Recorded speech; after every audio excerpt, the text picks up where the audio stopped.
In popular culture, the Medjay are probably most usually thought of as the elite warrior police of Egypt. They, or perhaps the idea of them, appear pretty prominently in Assassin's Creed Origins, the only good one, where the main character Bayek considered himself Medjay. But was this anachronistic? Did the Medjay really last all the way to the time of Cleopatra? This is the Egyptian word we transcribe as Medjay.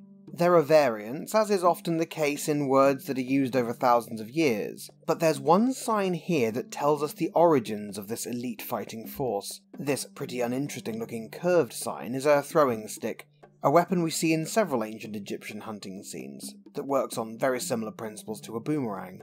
But its oldest use, in the language, was in words such as this, meaning foreigners. It also shows up in words for specific foreign ethnicities, and it had uses in other words as well, which we'll get to in a bit. What this tells us is that this word Medjay refers to a group that didn't start out Egyptian. Going back to the Middle Kingdom, the word referred to a group of people in the land of Kush, south of Egypt. This group was famous at the time for being both nomadic and excellent warriors. Given Egypt's imperial interest in Kush, it was probably only a matter of time before groups of these nomads were hired as mercenaries to fight for Egypt and keep order in its conquered territories, such as the lands the Medjay historically came from. They very likely gained prominence in Egyptian society due to their role in the Second Intermediate Period, where it's believed they joined Kamose and later his brother Ahmose, the founder of the New Kingdom, in helping to defeat the Hyksos who were ruling Lower Egypt. Perhaps it was because of this particular war, or because the Medjay were foreigners, that they were given a very specific remit, as they evolved into an elite stratum of Egyptian society. You see, the Medjay were a border patrol, but not just the borders between Egypt and other lands. The Medjay were used in some places as temple guards, or necropolis guards. Necropolis? No, really? The borders they patrolled were, therefore, sometimes the border between this world and the divine world inhabited by gods and the vindicated dead.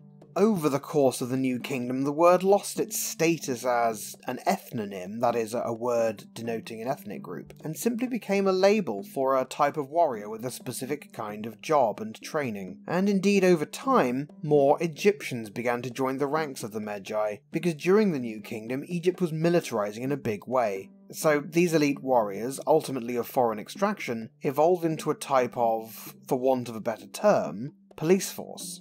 And that brings us back to the throw stick, because it was also used in words having meanings like making something submit, forcing it to change, bending it to your will. I don't think this is to do with its use in the word Medjay, I think it's an etymological coincidence. And I've talked before about how the way ancient Egypt viewed other nations was that if you're depicting them in hieroglyphs, you generally want to depict them in a submissive stance, just in case, through the magic of the hieroglyphs, you lend them strength against you. So it makes sense to use this determinative for foreign powers in words to do with making things do what you want them to do. As the New Kingdom began to fracture, the Medjay began to fade into history. That's right, sorry Bayek fans, but he was a bit of an anachronism. It's interesting to me that a character so invested in his identity as an Egyptian was also invested in his identity as a Medjay, originally a label that specifically precluded the people who came under it from being Egyptian. That depiction also inferred that the Medjay were a sort of MI5 or FBI, working on behalf of the pharaoh, which probably wasn't right. Now, that being said, think about the places the Medjay were deployed to keep the peace.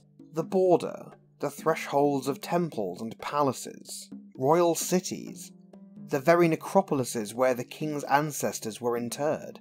They were, in a sense therefore, extensions of the royal will over the land. The division between a place for everyday Egyptians and a place for special Egyptians. I think we should keep in mind, however, that we can't know for sure that the Medjay stopped being a thing. It is true that starting around the 20th dynasty, the word itself falls out of official use. But that's not to say that the same sorts of people weren't undergoing the same sort of training and doing the same sort of job, albeit under a different name. Although they probably weren't doing it very well, because Egypt's history from that point was a long list of invasions and occupations. So maybe the Medjay belong in stories about Ptolemaic Egypt, maybe they don't. but I think we can all agree there's one place the Medjay definitely don't belong. Thanks for watching.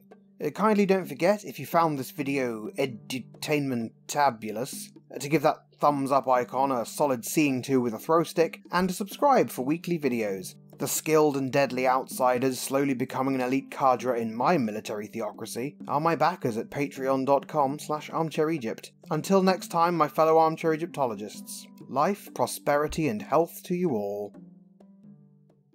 Thanks for watching. Head over to my channel for more, or click here to see what the YouTube demons think you should watch next. I hope you'll consider subscribing. If you'd like to support and collaborate on the channel with me, go to patreon.com/armchairegypt. You can also join my Discord community, there's an invite link in the description.